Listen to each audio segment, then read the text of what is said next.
Thank the gentlelady. I yield back. I echo the statistics that were just offered by the ranking member, Mr. Nadler. Democrats have been working to reduce crime, to reduce gun violence, crime, wherever we can.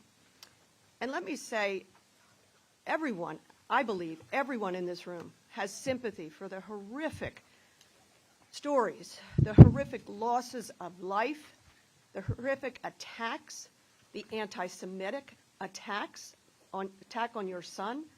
We have great sympathy. We hear you. You are properly raising your voices. Don't let anything that we have to say indicate that we don't think you should be lifting your voices. But there is an underlying sham going on here. I know you don't like to hear it.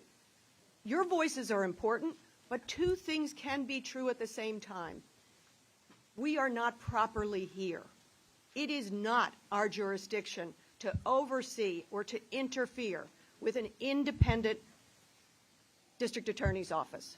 We are not properly here. This is not our jurisdiction. I wish None of us are that, asking you to excuse me, interfere. Gentlelady controls the time. it is proper that you raise your voices, but it is hypocritical that we are here. If this committee wants to do something about violence in this country, about the horrific losses of life, do something. Work on legislation with us. This weekend, 2 more mass shootings. Is that calling your attention? Are you up in arms to say, what in God's name can we do to reduce the slaughter of our children, your children, our children? It's the 3rd Monday of April, and so far this year, more than 5,000 people have been killed by gun violence. Another 9,200 caught in the crossfire. Nearly 500 children and teenagers have died because of rampant gun violence. We know that number of families devastated and lives forever altered is even larger. And we're only in the 4th month. None of this is new. Hearing after hearing, one Congress to the next, the numbers keep repeating themselves. More than 200 people a day shot. 40,000 people a year killed by guns. We know all this. Facts are supposed to influence action. Horrifying facts are supposed to elicit a response. Yet my Republican colleagues prefer gesturing about violent crime rather than doing something about it.